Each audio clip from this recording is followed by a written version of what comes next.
okay. Go ahead and bounce back, man. You can live again. Go ahead and spread your wings.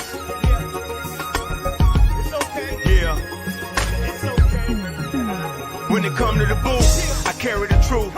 I'm praying for better, watching my enemies destroy. Life or death, but some choose death and burn. Give me life, I'ma sacrifice to Christ's return. Keep my head above water, feet to the pavement. Life in the light so amazing, turn it on. Let's see what the future holds. More end zones here than the Super Bowl. Celebrating while you reach your goal. If they hating, it's okay. Tell them everything will be okay. Smile and embrace the hate, then return it with love. It's so amazing when you give it away. Hey, and keep your eyes to the sky, and though it get blurry, never lose vision even when you cry. Spread your wing, now it's time to fly. Whole earthly purpose is me the kingdoms of the world. He said, no, I'm gonna have the world, the earth, and the heavens gonna be mine. You know? Hold on, wait a minute.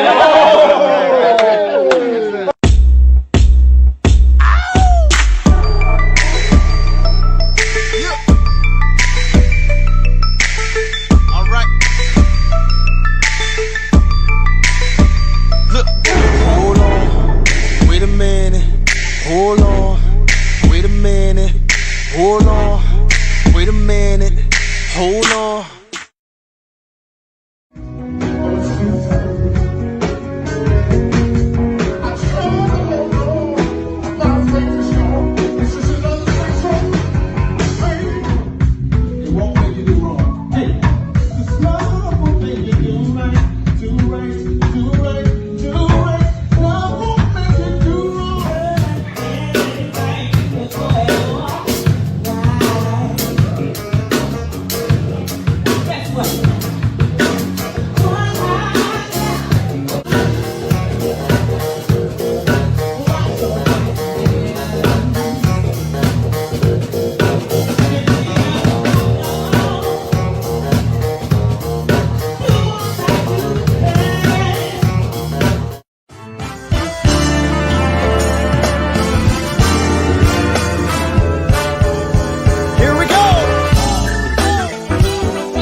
So many people letting down the standard. There's only a few standing left that's willing to hold up the banner. Now is the time for you to stand your ground. Now, don't let the enemy come and turn you around. You need to stay.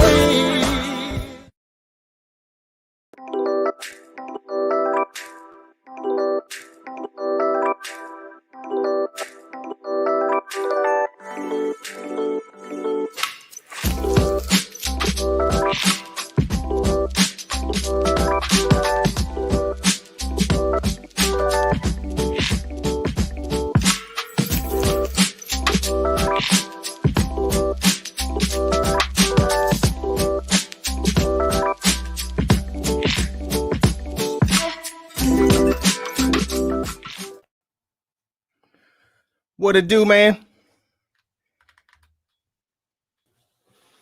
Can't hear you, bruh. Bruh, can you hear me now? Yeah, I can hear you now, man. How you doing, brother? Look, I'm just going to Facebook. Welcome. Yeah, everybody who's logging in. We got somebody in because I'm logging on now. I totally forgot all about that. Yeah, man. we got Keith said something. Keith Wonderboy said we sounded pretty good. What up, Keith? Hey, Keith, I can imitate you, bro. I can imitate you, man. Nah, let me stop. If Brandon was on here. What up, everybody, man? Welcome to Ask a Producer. And just a little disclaimer, you know, this is Ask a Producer. It doesn't necessarily have to be like music. That's why we didn't put like that, like a verb in front of it. We just said Ask a Producer. So whatever you are a producer of, you know, we'd like you, if you want to be on this, you know, this show with us, you know, come on with it. You know, we're looking for artists. We mainly looking for people in the music world, the music field, music industry, if you want to call it that. We're looking for inspiring artists, as well as musicians, as well as producers, et cetera, et cetera. So we got a good lineup for you, you guys tonight. Excited about this. How you feel about it, JR? Man, I'm excited, man. We got a dope producer that's going to be joining us today. So I'm just excited about what he's going to be explaining to everybody out there. And I just can't wait, man. It's going to be dope. And just to let you guys know, this guy, before we even get to the introduction to him, I go by the name of Gabriel. And for those who don't know me, I'm Gabriel Oree. And, I've been in music over 25 years. I started in music when I was very young, 7 years old. And like other people, probably got a similar story. Started off on the drums, and then just kind of rotated. The guitar was my thing. The normal church. The normal church route.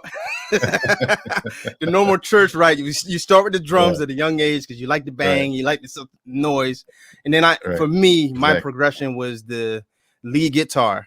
My dad was a lead guitar player, and a lot of guys out of my church movement per se played the guitar. So my church was heavy in guitars. And then at the age of 11. At the age of 15, I got on the keys. And from that point, keys was like my love, my number one thing. Fast forward to now, when I'm playing with this guy right here, I'm on the guitar. So most people probably see me on the guitar when I'm out and about with a group or whatever, because there's a lot of keyboard players. But usually the keyboard is my thing at my church. I play the keyboard usually. But that's me. That's how I kind of progressed in it. How about you, Jay? Well, like you said, started with the drums, then I transitioned over to the organ and keyboard. Well, it was the keyboard first, then the organ. Funny thing is, I didn't even want to play the organ. I didn't want to play the keyboard. I just wanted to play basketball. But my dad, he was, so heavy on me, wanted to be one of the musicians at the church, play keyboard, and got me lessons and all this stuff. And I kind of put it aside after I left away for college because I was more focused on basketball. And then while I was, in school, I got back into it and just never stopped playing since then. So rest is history. So look, just a quick recap. And we want to get to your questions. So before we even start, if you have questions, could you please go over to our Timeless Sounds page? If you go over there and put your questions in, we can see it faster. Other than that, we won't be able to see your question like last week, what happened. But last week, we kind of tapped in a little bit on, I would say, the business side of the music world and how that kind of transpires. And I know we probably had some bleed off questions at the end. So put your questions in. We will see it. Please go over to our Timeless Sounds page and do it. But without further ado, we want to introduce somebody to you guys. He is hailing from Mr. Solomon. Where's he from? He's from Goose Creek, actually, man. He's from Goose Creek. Now, before we bring it, now all the cats is from like South Carolina or whatever like that. They go to some place else bigger, and then they take on the name of that bigger city or that bigger place. But we bless the Lord for this brother, who didn't count it robbery to not say nah. He's claiming SC, and that's what it is. Let's bring him on. None of them. JR, you introduce him. Mr. Solomon Capers, all the way from Goose Creek, South Carolina to Atlanta, Georgia. And here he is. What's up, brother? What's up, man? How y'all doing? What's up, bro? Let me correct it. I'm from Somerville. I was born in Charleston. Okay. Born right there at Trident Hospital. Grew up in Somerville and Sangaree. And went to Stratford High School, the greatest high school in Atlanta. I don't know about wait a minute. What it is now. I don't know about that. But I wouldn't claim that right now. We was running the scene by then, but yeah, man. Somerville, South Carolina, and I live currently in Atlanta, Georgia. That's what's up. Hey, Solomon. Well, forgive me. No, it's good because my school was in Goose Creek, so we good. Right. What made you? I'm just going to jump right into it because I know we limited on time. But like, what made you move to Atlanta, brother? So, when I graduated, I just wanted to do something just out of the norm. I didn't want to do what people expected me to do. Like I could have probably, I could have went played football at school. I had a few opportunities for some choral scholarships, and I was looking at a variety of schools. But I was like, I just want to do something different. I was always interested in sound, so maybe like 2-3 weeks after I graduated high school, I moved to Atlanta and I started summer school. And I went to the Art Institute of Atlanta, studied audio engineering. I also did I did a little bit in studied a little video. And yeah, so I graduated from there. Then I went to Argosy, started my MBA program, Argosy University, and how long was you into music just in general? Well, to be honest, like, when I was in, elementary school, I was in chorus and I was in band. But I never really took being a musician seriously because I was an athlete. I was just blessed with the, ability to be able to play. And so what happened at the church I was going to at the time, because I was really playing, my first instrument was drum. My dad bought me a drum set when I was 7 years old. And so I was playing drums. And then when one of the guys who was going to my church, he was a piano player. He left and went off to college. And my mom was like, "Hey, you playing piano?" And I'm like, I was just like, I really don't want to play the piano, Mom. I want to play drums, so, but I started playing piano, and I used to sit under, when I was a little kid, I used to sit under Sonny Fordham.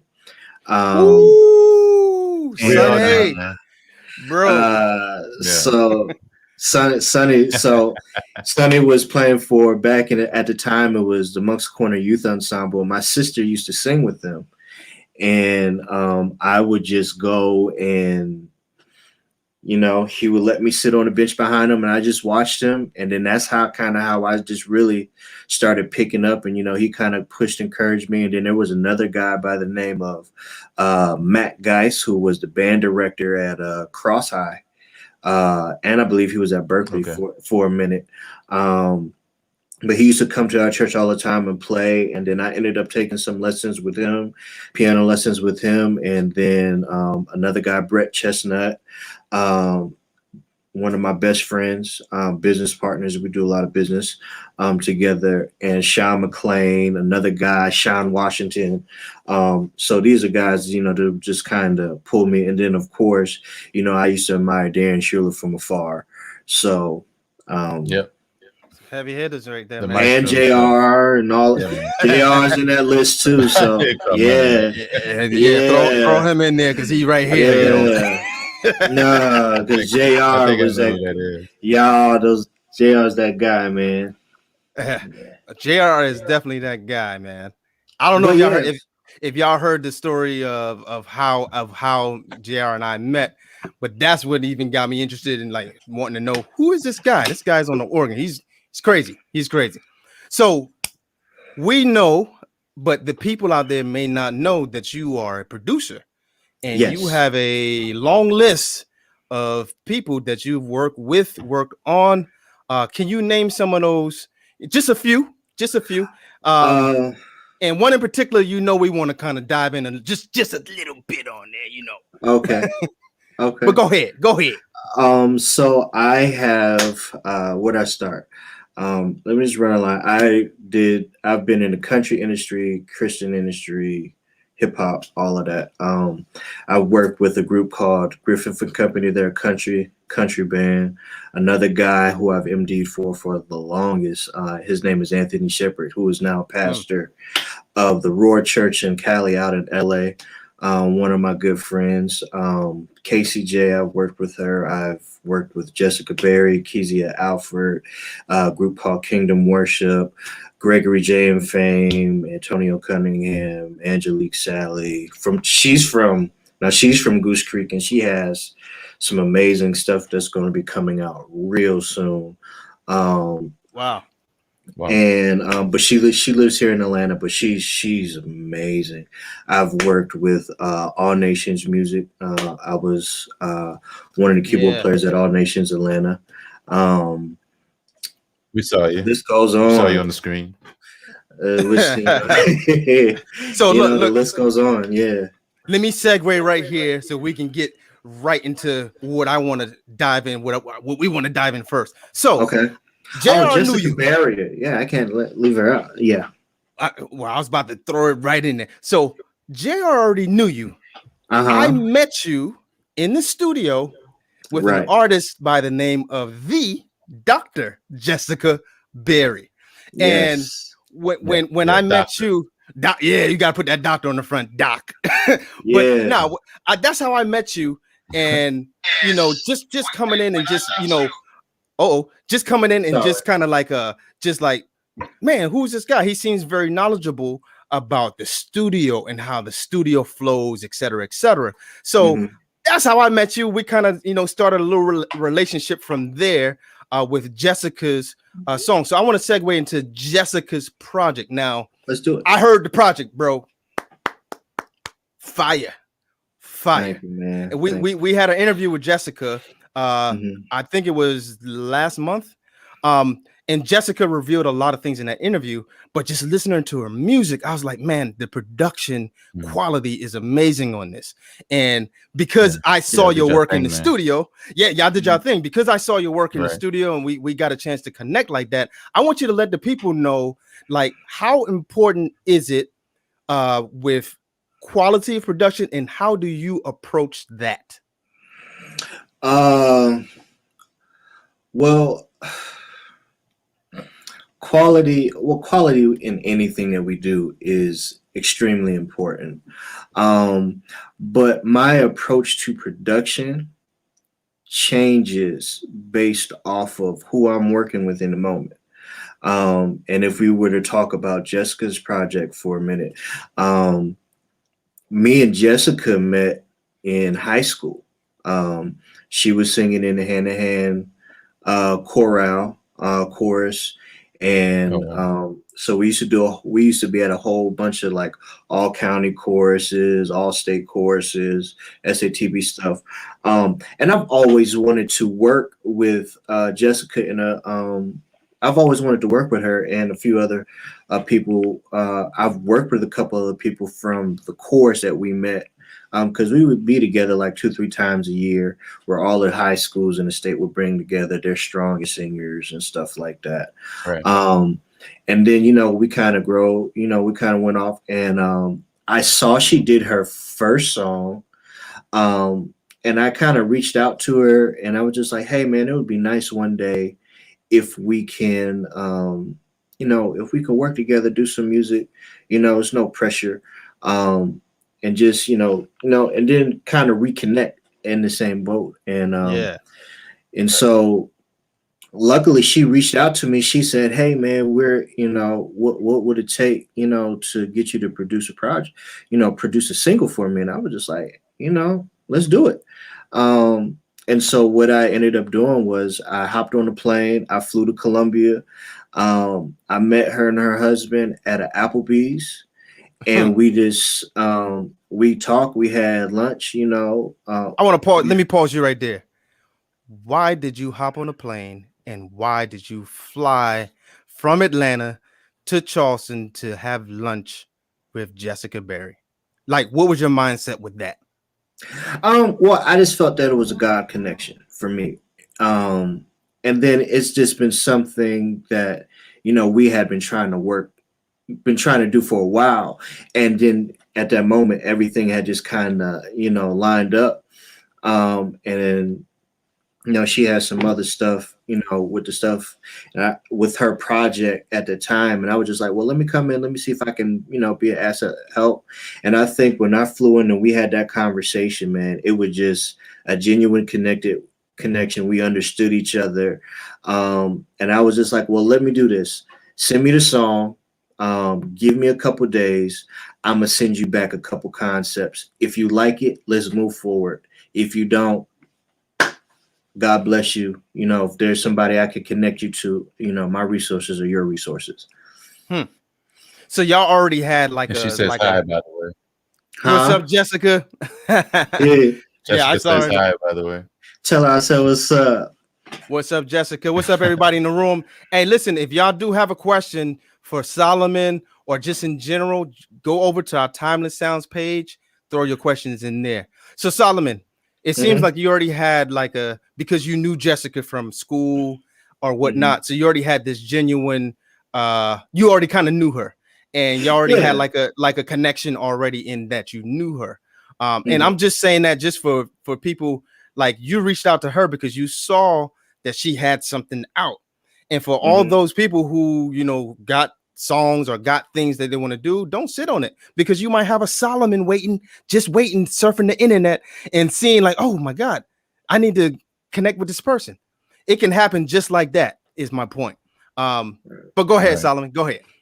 Yeah, and that's literally what that was. But you know, we had a kind of understanding, like we came from chorale, classically trained. You know, we're both classically trained vocalists and stuff like that. So, you know, I kind of had an idea of, you know, in my head of, oh, maybe she would like something like this. And then when she sent me when she sent me the concept, it just took me back.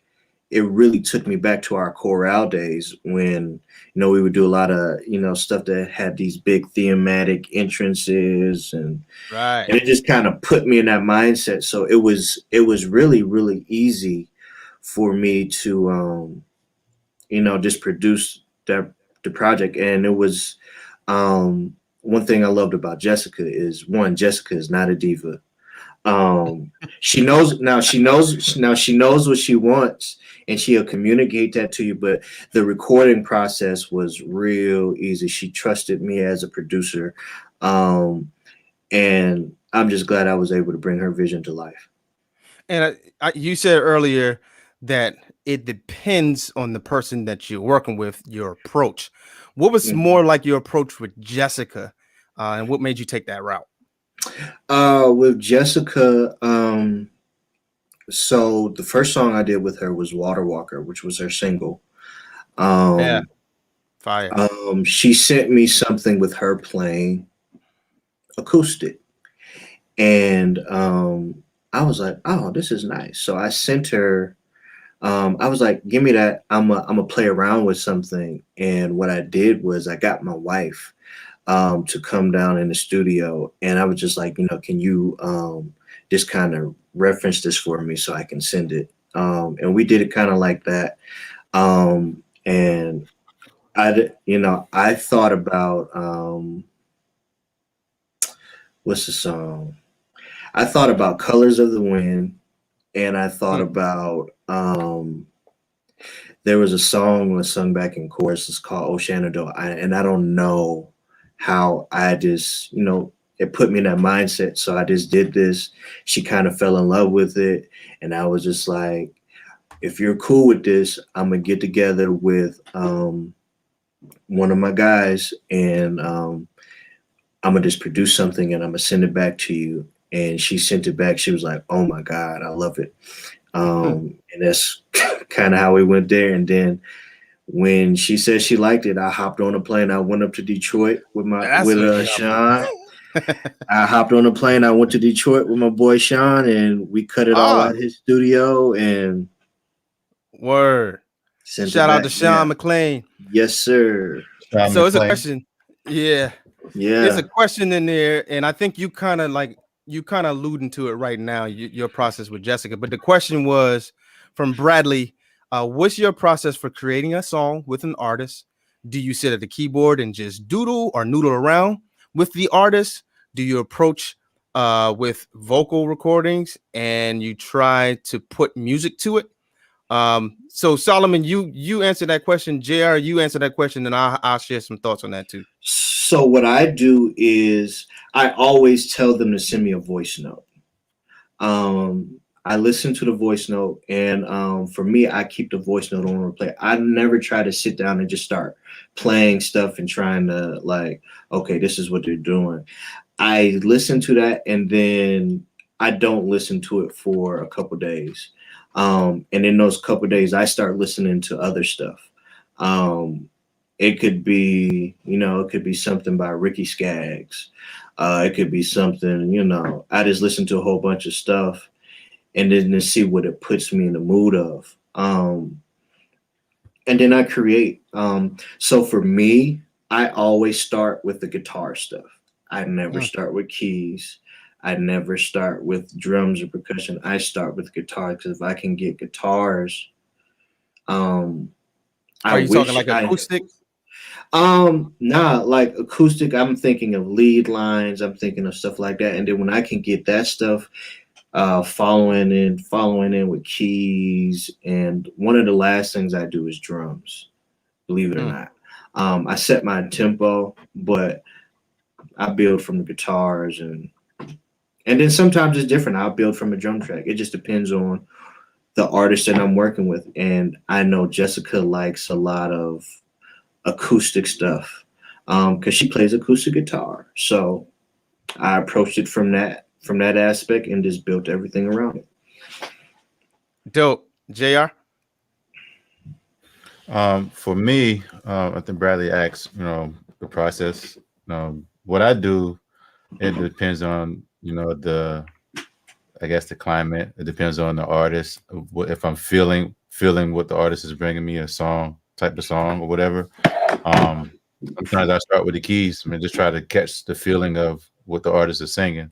If it's a rapper, most of the time it's drums, because most time raps is more drum styles. But if you're singing, it's mainly keys, piano, and just kind of figure out like where is the person going. If it's upbeat type feel, sometimes too I just hear the artist sing first before I start doing anything. And if I hear like, okay, I can hear where this song is going, I hear this song is doing this, or what I want to put to it out. Maybe it might be some type of different sound. It may not be piano or Rhodes or something. Some horns or something. It just depends on the climate, I guess. And I think he says, do they approach you with a vocal recording and you try to put music to it? Sometimes we do that. Sometimes we'll tell them, hey, just send us a acapella of your song. Let us listen to it, and we'll vibe like that. And sometimes we'll do it inside where the artist is within the studio with us. We'll do that route too, but it all depends. So yeah. That's what's up. So with me, I'm kind of like both of you guys. I think the number one thing that I do, I just listen. Because the listening for me gives me what the feel is going to be. Once I get something in my mind, then the next thing I do is, and just me, because I'm always like somewhere, right? And not all the time you can be like maybe in your spot in front of a piano or a guitar. So I get my phone and I start to like do the tune that I hear in my head on my phone. I start to record that thing, but I start doing the beats, but whatever. If it's rapping, like JR said, it's more of a rhythmic thing. But I like to get some type of some type of bass flow in my head. If it's singing, I try to again get some bass, because to me, once I get the bass, the chords will come, after that. But I got to get the bass first. What bass am I going to change to? Once I get that, then it's out of here. And if I'm really feeling it, I'll go rush to the keyboard or rush to the guitar, whatever I feel it needs first. And when I lay my first instrument, everything else kind of goes around that instrument per se. So yeah, Bradley, I hope that answers your question. Another thing with that is you always, for me, I think it's important to ask your artist where their mind is. Like, what's their thought process? What do they hear something? Yeah. That's important, because I can do whatever, but at the same time, I can do whatever I want to as a producer. But if I'm not developing their idea, then it's all for nothing. And that's the one thing that JR and myself, when we get an artist, especially artists we don't know, the first thing we say is, can you give us a reference? Like, who do you like listening to? Who's your influence? And based on what they say, and then just like you said, Solomon, we ask them to send us a reference to hear their voice, because a lot of people, you know, when we get that reference track to hear their voice, we know now what key range they would probably sound best in.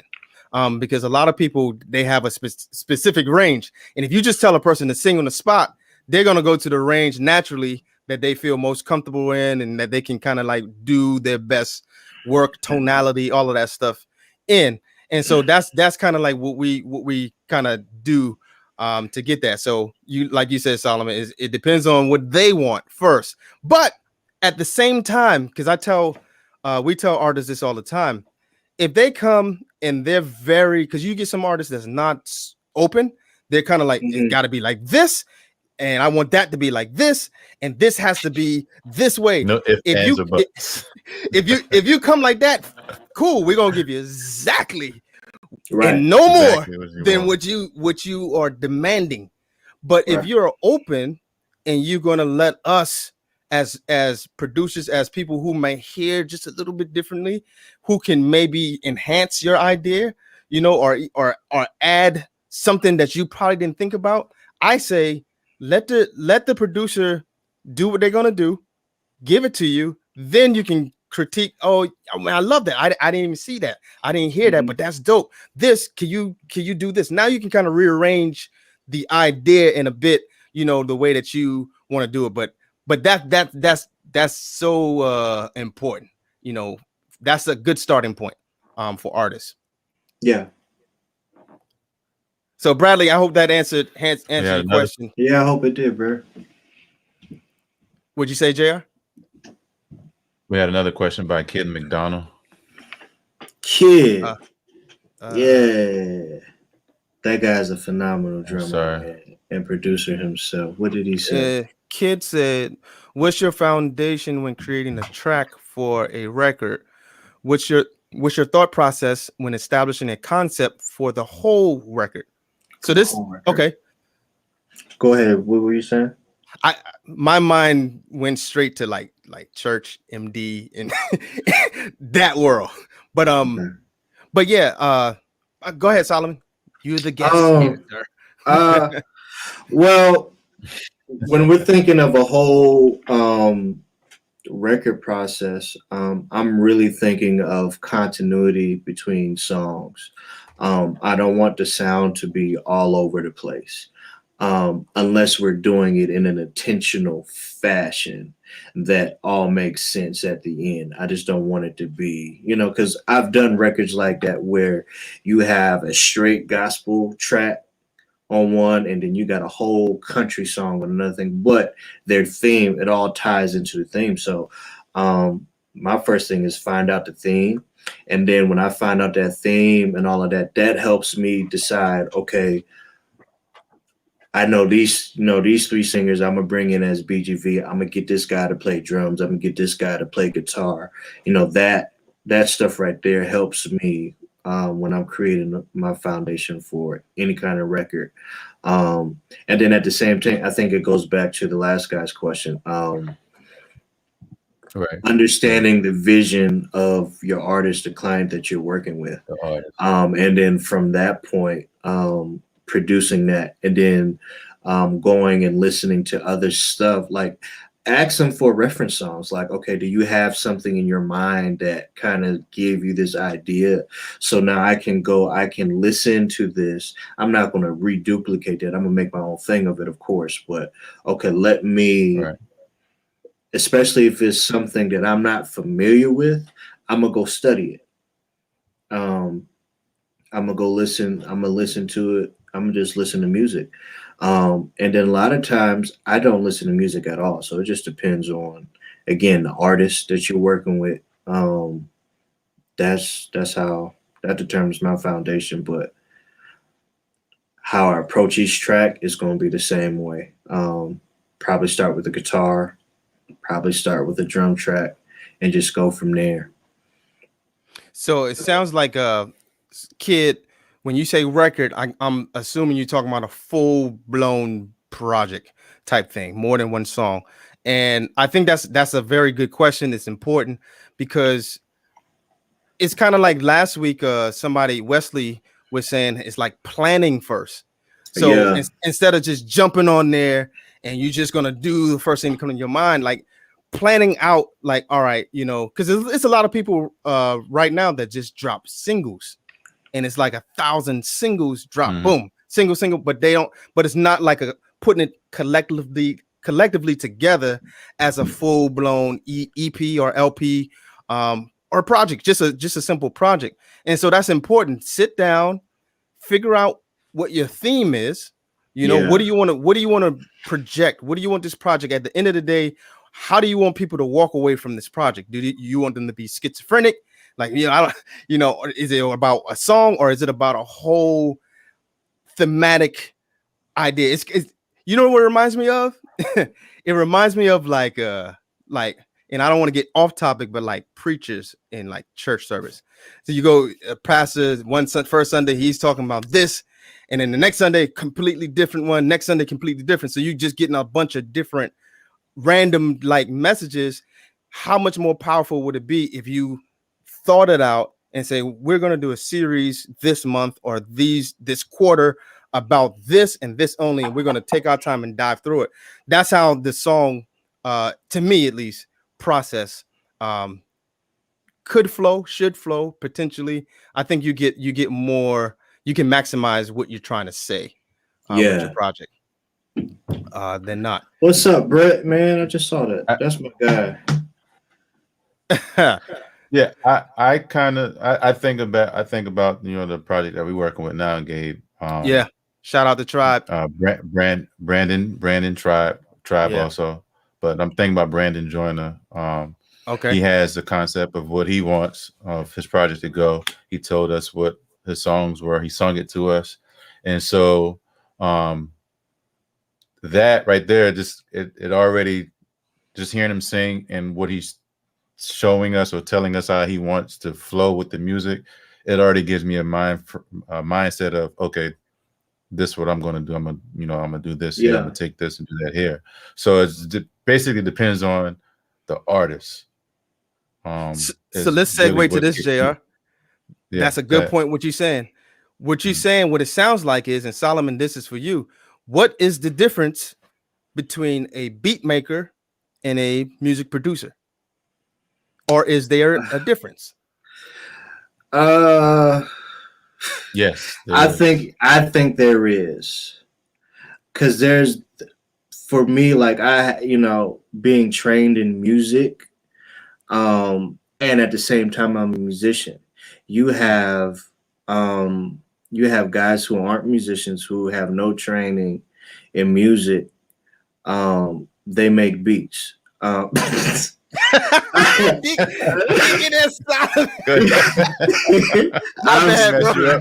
threw me off. Nah, but that guy right there, Charles, he's an amazing guy. Guitar player, that's who you want to speak to. But he's an amazing guy. Yeah, one of my best friends, man. What's up, Charles? What was the question? I said, what's the difference between a beat maker and a music producer? Is there a difference? I think there is. I think there definitely is, especially technically, musically, because a lot of music producers don't understand basic music fundamentals and theory. Beat makers, they just make they just make beats. They make beats. They can't tell you what they're doing musically. You know what I'm saying? So, if I go to a guy, I'm like, hey man, I need this song in A flat. I need it to go from this time signature to this time signature, and then I want to modulate up a whole step when I get to the bridge. I'm a regular beat maker. Right. Yeah. Beat person's not going to understand that, but a music person will, because they approach music from a total different aspect. they're looking at the whole picture. They're looking at, okay, what if it's a record, they're looking at, okay, what other songs are coming on, it's just, thematic stuff, So here's an That's experience my I deal. had. Here's an experience I had. So I grew up in the church. I have an ear for music and a natural knack for just music. Now, I was signed to a independent record label up north in New Jersey, and when I got up there, I met, I don't want to say beat makers, but I met guys who didn't have any theological or technical skills as far as like a theory or music, approaching music with ear. Because some of them can't even hear like music. They be in the wrong key, and they're like, I'm like, yo, these two keys don't match. But they approach music, they just made beats. And what I had to do in my mind, I unplugged my I don't want to say ear. I unplugged my this key has to match up with this key, and it has to be this, and I got make a chord out of it. And I approached it as a person who's just kind of making beats, right? Because I wanted to learn that aspect, because I didn't want to approach all my music musically, if that makes sense. Like I didn't want everything to be like a chord, and then because like a lot of rap beats, because at that time I was into rap heavy. A lot of rap beats didn't have a lot of chords like that, and approaching it that way, it was more like drums, like J.R. said, and more just samples, rhythmic and samples and just other things. And so I started looking at that difference. But what I pulled away from was a producer, to me, doesn't even have to know how to make beats. They really don't. They can be the person that gets the people and tied together and delegate a little bit and say, hey, want this, want that, and give me this sound. And they can tell you kind of what they want. They may not be able to do it, right? That's a music producer, right? That's a person who can come in the lab. I call it studio the lab, and listen to what's going on and say, hey, that right there, that can you do this? They can kind of like organize everything per se, and pull out of an artist and pull out even our musicians what they looking for. Go ahead, JR. Yeah, I look at producers as choir directors. They direct what they want the songs to go. They have a sense of what, like you said, Gabe, certain sounds, what musicians, pretty much building the song. The producer's like helping the artist. The producer is making sure that certain sound is right, correct with, the way the artist is, singing or whatever. But the beat maker just basically, like y'all said, just making beats, selling a beat. Hey, you want this? Hey, I made this beat. You want this? And it kind of tied to that. The producer, when you sit in producer chair, you really take people and you find people who are strong in this area, who's strong in this area, and you combine them. Okay, this guy is not that great at that, but I know this guy is, so let me have this guy do this. And it's just, you're overseeing. I look at it as a football coach. You put your people in the right place at the right time to help you win. So. And it's very powerful when you do get producer beat makers, like meaning that's how I look at like us, like JR, you and me. We have that ear, right, for the producer. We got we're musically inclined. We have a background in music, so we can approach it that way. But we can even deal with like artists that needs that help. I think producers are really good being in the lab with somebody. And they don't know what to do next. I don't know what type of ad lib to put to this. I don't know what to say. And then you can be there and say, okay, this is what I hear. Something like this. Can you do something like this on this song? Try this. So I see another question in there. How do you determine what sounds? So how do you determine what sounds to use on a record? That's the first question. How do you determine whether to have a live recording versus hey bro, kid, you must be in my playbook, because I was going to talk about live instrumentation versus like MIDI. And so we can tie that into that. Live recording or versus studio recording. Also, how do you focus on placement of creativity musically? Solomon, the man of the hour, Take that question. break it down. I determine my sounds based on what the song is about. I determine my sounds based on how the music is flowing. I think placement is key. I'm not one that likes to do a whole bunch of like, I don't want to overproduce a record. But I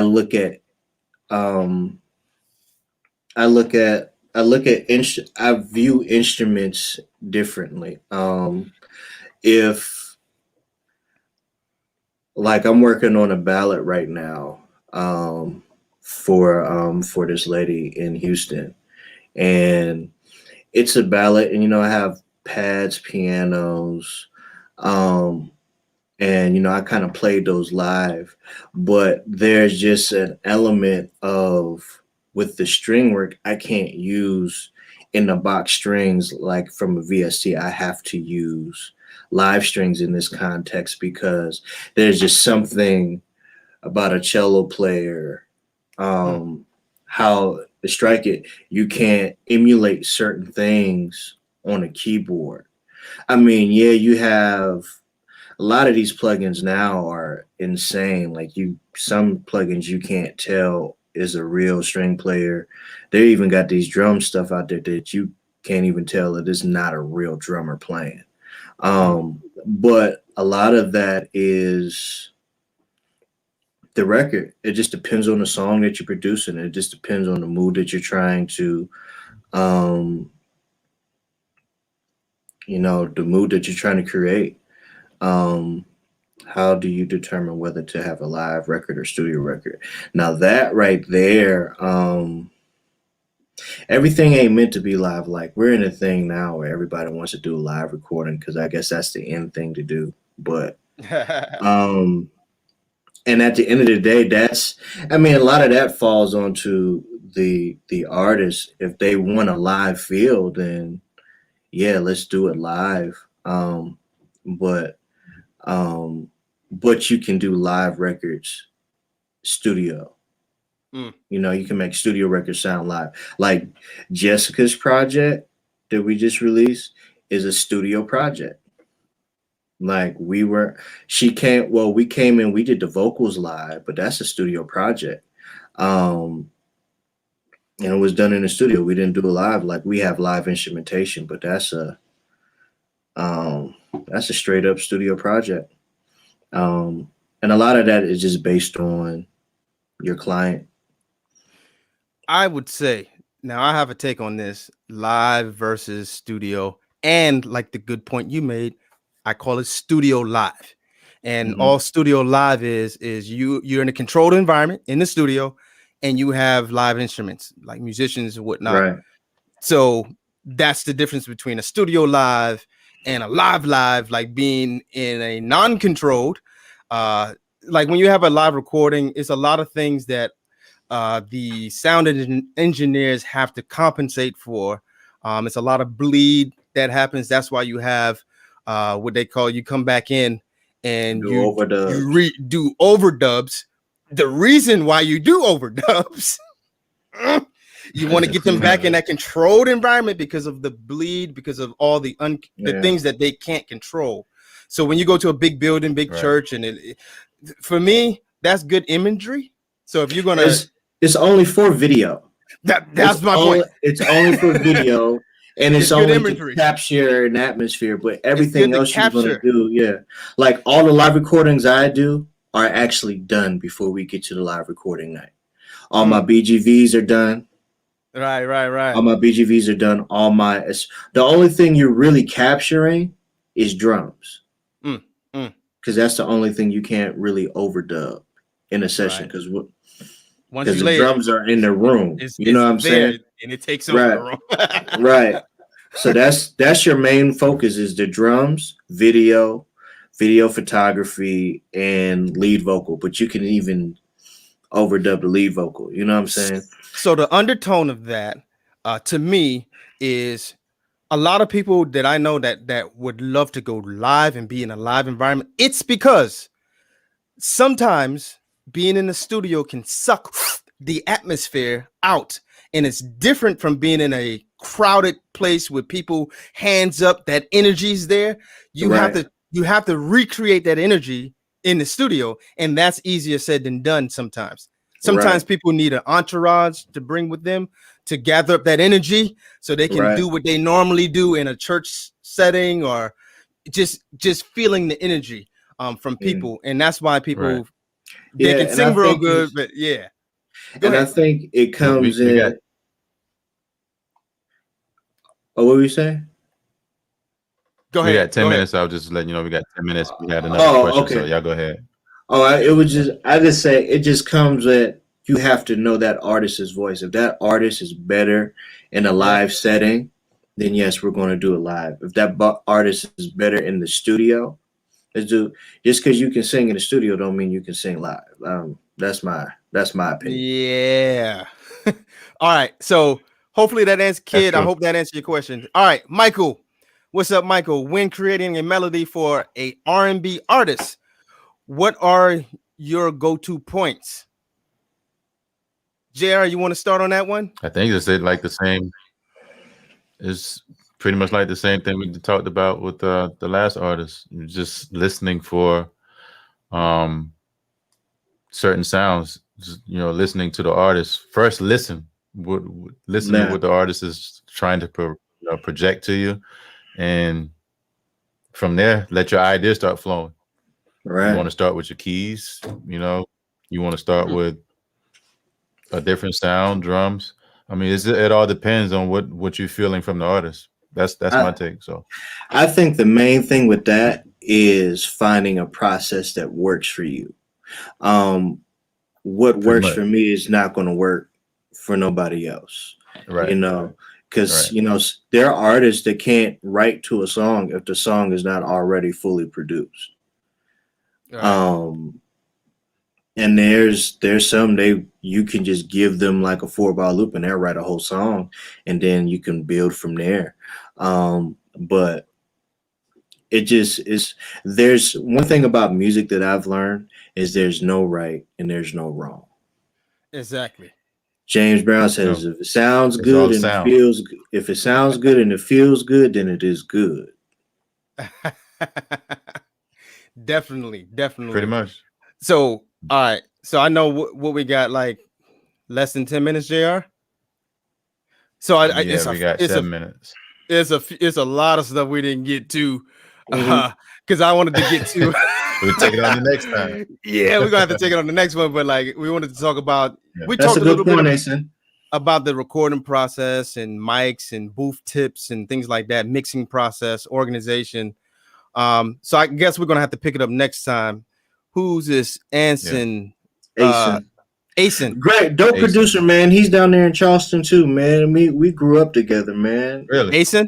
Yeah, he does a lot of hip hop stuff. Yeah, he's a real good dude to know, man. So Asen says, in my experience, overproducing isn't a problem, but you have to take the time to regress and remove the parts that aren't adding to the record. Right.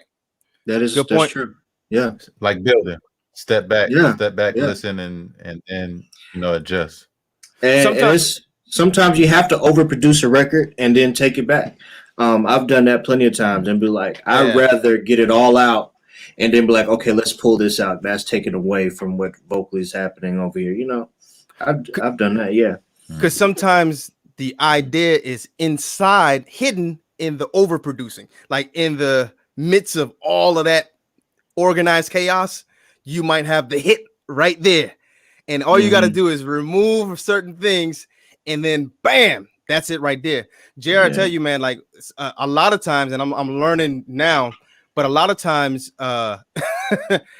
if he sends me a track to lay guitars or something on there, I just lay a bunch of guitars and say, hey, man, strip away what you feel ain't cutting, with this, and do it that way. I see a lot of people saying you think better in the lab.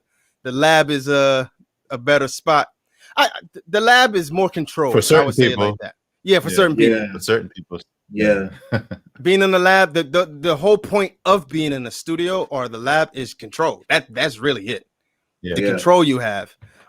You can do it anyway. And that I wanted to get to home studios because the rise of the home studio has really taken off over the last it's been for the last 10 or so years, 5 to 10 years. But 20. like now, bruh, like regular just going to the studio, like the studio is kind of like it's on a pushback a little bit. Hey, y'all want to know something? Because I know this is off subject. Go ahead, get it. Go ahead. So half of Jessica's project, like all of those vocals and in stuff, sounds, man, I did that in my garage, bro. And see, I wanted to talk about that. It don't matter as long as but here's the point. Like Jared's about to say, it doesn't matter if you know what you're doing, right? If you know what you're doing and you can use the tools you got, because nowadays, bruh, with the stuff that's out now, you can do a lot of stuff at the crib. If you know how to use what you got at the crib, is the best place.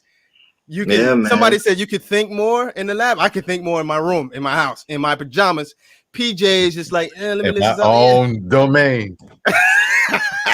I'm in my domain. It's my domain. You got the power. Yeah. Michael said, how would you know for sure if your mix is done correctly? Yeah, before mastering. Great question. I'm gonna dive in on that, but I'm gonna let Solomon take it first, and then Jared. Man, I listen to on a couple different mediums, and if it feels good to me on all the mediums, I send it off to so Sean McLean and this guy named Xavier Fairley. They do all my mixing, they do all my mastering, and then we got a guy in that. I got a guy in Nashville I can send to do stuff mastering wise. But if it feel good to me and the artist is happy, I go. Because once you start over mixing stuff, you can over mix a song and make it worse. You know, so I wish we had some examples. If it sounds good, like I listen. If it sounds good in my room, it sounds good in the car, I'll go to another studio, listen to it. I'll listen to somebody else's car. If it feels good to me, I send it off, let the mastering done, and it did. At that point, it's just a preference. You know, it's preference. JR. No, go ahead, man. We are short for time. It's 2 minutes left. Okay. So go ahead. All right. So close it out. Because I master now, it's been an art. It's an art to mixing. It's an art to mastering. So the one thing that I've learned over time from mixing and mastering, number one, I used to use my ears for everything, right? Which is you do. However, there is a blessing in learning how to read meters. Yeah. How to read meters, meaning every outlet or destination has a certain range of how loud your thing can sound. So for the radio stations, you ever heard of like, give us a radio version of it or a radio mix, whatever. There's a certain level volume wise that it has to be, but there is an art to getting to that level. You can't just turn it up. It doesn't work that way, right? And that's the mastering process. So a mix is ready for mastering, like Solomon said. When it feels good to you, you know you hit every element in that mix. And then before you send it off to a mastering house, make sure you take everything off that master bus channel. Take it off. Don't put any effects on there. Don't put any compression. Let the mastering engineer deal with that. Do all of that. Yep. And so to Michael, and to also make sure that it's reaching. Go ahead. Oh, sorry, I didn't mean to cut you off. Make sure it's like hitting that -3, somewhere in that range, not to where it's over too loud. So you got to give the mastering guy some room to do his work. So I was about to say that, Jay. My bad, I didn't mean to cut you off. No, you're good. You're good. Oh, so sorry. before you send the thing to mastering, you got to make sure your levels is not too hot, right? And so your level should be at no higher than a -3, but even lower than that, because you want room for the mastering engineer once he puts his EQ on it, once he puts his dynamics on it, once he does all his stuff, maximize it, everything, it's going to come up. So let the master, or him or her, let them do that part. So if your thing is not clipping while you're playing in your mix, then you're good to go. I'm gonna cut off right there. Yeah. This was fun, man. Yeah, man. So hey, look, Solomon, we appreciate you, brother, for being on with us as a producer. You know, you're the real one, real producer. Congrats on Jessica's project and all the other projects you got going on, man. We would definitely like to bump heads with you, man. Get in the lab, collab, something, Let's do it. I need a reason to come home, man. Hey, we'll give you plenty. We'll give you plenty reasons. Man, let's do it, man. Let's do it. It's an honor, man. So for sure, man. So we thank everybody that came on, asked your questions, man. We're gonna be trying to do this once a week, y'all. So just be on the lookout. Share it with your friends. Come with your questions and push us. Questions really push us to go deeper. Sorry we didn't get to every question, maybe, or we didn't get to everything we had on our agenda, but we'll do better next time. Good, bro. No, that's good. Yeah, definitely, man. Solomon, man. Bring me back, man. We can talk about Follow us. Follow us. Time to sound. I follow me as I follow Jesus Christ. Amen, brother. Instagram, I am Solomon James. Facebook, Solomon James. Solomon Capers. Find me, man. I got some stuff coming for you, man. There you go. All right, y'all. We signing off. Yes, sir. All right, fellas. Yes, sir. Peace.